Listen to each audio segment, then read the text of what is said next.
Jackie Lee Price for Shadowboxruk UK. Wow.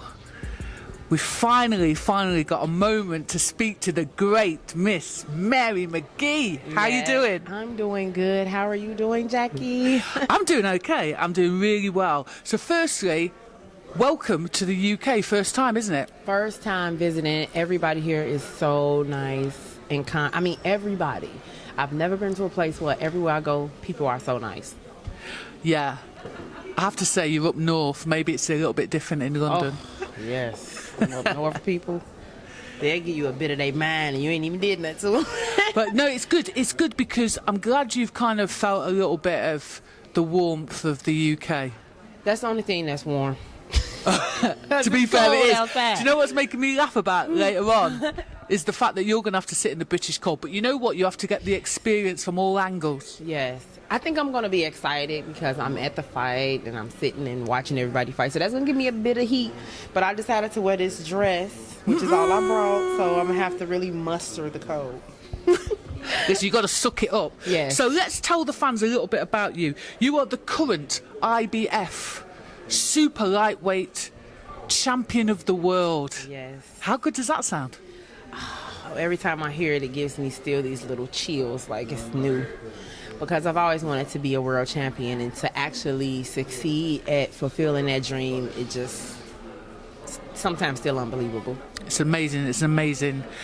30 fights, 14 wins over a span of 15 years. Firstly, do you know what? What's happening in the game at the moment is because of people like you that have stuck with the game, and therefore it hasn't faded. But what is it like to be in the game for that length of time? Yes, I think I have 31 fights. I'm 27-3 with 15 knockouts. And I fought the best of the best. I fought some fights where it was like the girls really didn't come prepared as well. I've been undefeated before at 17-0, and I've also lost. So I have a bulk of experience that you can't give, you can't pay for. So it's like being in a game that long has its perks because of the experience. 100%. But listen, you're here for the big tournament, the Road to Undisputed, which is basically 4 of the best fighters going into a tournament to become the undisputed super lightweight champion of the world. Yes. Woo! At 140 pounds. Oh, yes. gosh. So, firstly, you've got some delicious talent in that. I mean, all of you, to be fair. But you start off with our own Chantel Cameron on October the 20th, is it? October the 30th. October the 30th. Yes. So, what I've seen about you and Chantel on social media, very much, there's a lot of respect. I mean, how are you going to flip that into fight mode, beast mode, warrior mode? Well, I respect her because she's a champion, and anybody that steps in the ring deserves respect. It was a young lady that just actually passed away. I can't think of her name right offhand right now, but they have to understand that we're risking our lives to get in there. So anybody that's willing to take a challenge with me gets my respect out of the gate. So that's my main reason for respecting her. But we're not friends or anything like that. And I have my son to take care of and my son to feed. So it'd be easy to just, you know, because it's a business at the end of the day. And winning is most important because winning allows you to go on and continue to make money and, you know, makes you more valuable. It does. But one of the things that you just mentioned is you having a son. Yes. Does that give you that extra little edge? Because I know it hasn't been easy, but then on top of that, it's like, listen, I'm fighting for more than myself. Does that give you an edge over the other girls? I'm not sure if it gives me an edge over them. I'm me versus me. So for me, it changed me of who I was before I had my son. Because having my son, anybody knows that had a child, it's the closest thing to death, almost, because you go through so much pain when you're having a baby. And for me to come back and rebuild my body and become a world champion, I worked too hard to just go out there and just give it all away. Yeah, 100%. I must mention that you're actually fighting on the 30th for the WBC, the IBF, and the Ring magazine title. Yes. I mean, listen, has it been worth sticking around for this long just for those moments? Yes, I've never had a job that has given me as much excitement as this one. So it was definitely worth it. Like a lot of people, because I've been in the game so long, they say, well, you didn't get your just due, but boxing has paid more and taken me more places in the world than anything else in my life. So I feel as if I have gotten a lot out of it versus working a regular 9-to-5 job. Yeah, yeah. I mean, once you're in this game, aren't you? Yeah, it's hard to walk away. It's like a love-hate relationship, kind of. It's true. It's true. The most difficult thing, I imagine, though, is the other two girls in the competition. Yes. So we have Jessica Kamara and we have Kaylee Reese, all managed by Mr. Brian. And at the end of the day, you're all friends as well. How is that? It's bittersweet, I imagine. It is. Me and Kaylee have had this conversation like a lot. Like we actually had it when we went to dinner the other day. And we talk about how like it's going to be kind of awkward, but in every fighter there's a switch that can turn on and turn off. So I'm sure when we get in the ring, she wants to be the best, and as well as myself, I want to be the best.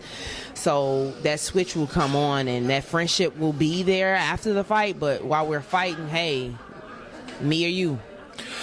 And with Jessica, recently I had a knee injury that is currently healed. It's still in the process of getting stronger, but I had to pull out of a fight, and I told my manager, Brian, I said, well, you know, Jessica would be able to fight this girl, and he got to fight for her. The girl ended up having trouble with her visa, but I was so happy for her because she's my teammate, and I wanted to see her become a world champion.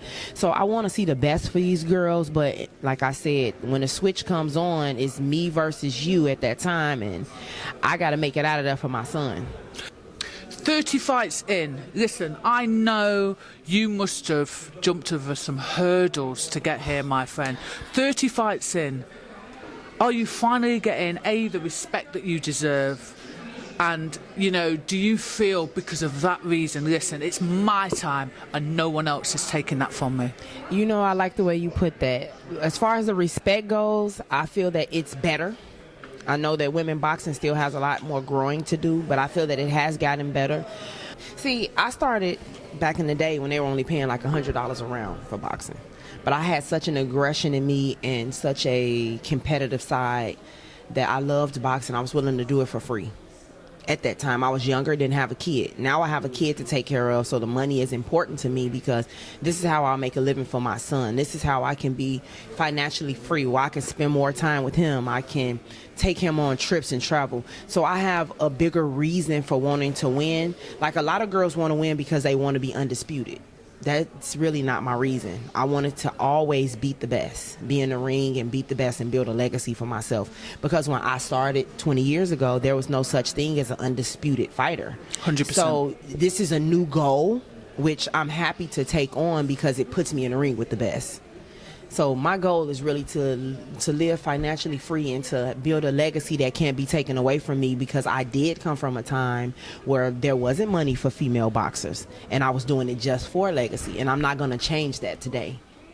Yeah, 100%. Is it a little bit bittersweet though? Now it's getting a little bit easier for the girls. Yes. Is it bittersweet though, sitting on the sidelines and going, do you know what? Some people are getting these opportunities fairly easily and you've really had to hustle.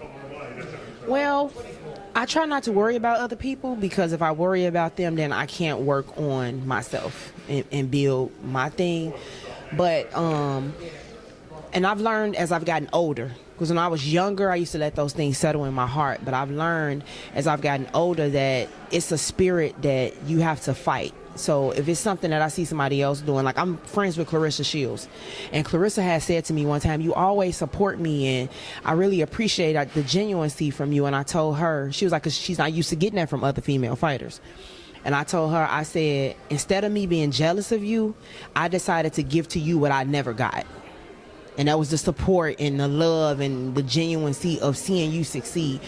It wasn't my time, and I feel as if God gives everybody their given time and their just due. So when you decide to follow the path that God sets for you, then your things will happen. That's why I just worry about the fight in front of me and the girl that I have to face. What is nice, again, you hear it often, So you hear people complain that other fighters don't support them, but it's like, well, you've got to look at yourself first, I think. Yes. 100%, you've got to look at yourself and say, okay, what is it that I can do? What can, like you say, don't worry about the other fighter. What can I do? How can I adjust how I look at things that are developing out of the sport? I wanted to talk to you a little bit about, it's a tough situation to talk about because some people don't like to give it too much airtime. In America, you must suffer colorism as well. You must have had it tough from a media perspective as well. Yeah, well, we've all known for hundreds of years how people of color were treated. So that's nothing strange or nothing out of the way that I'm saying. So sometimes I do feel as if I have to work a little harder, not a little, like 10 times harder than other female fighters. Like look at Clarissa Shields, for example. Great woman, best female fighter in the world today. And some of the things that, or the way that she's treated, it's like she has to work harder. And it's like she's already won gold medals. She's a champion in 3 different weight classes. What more do you want? You know what I'm saying? And then it's another girl that could come along that's more right to them.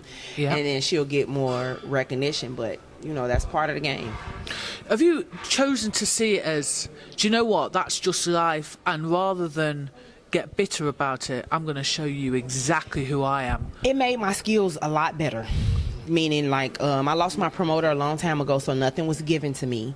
It made my heart relentless. It made me tougher as a person.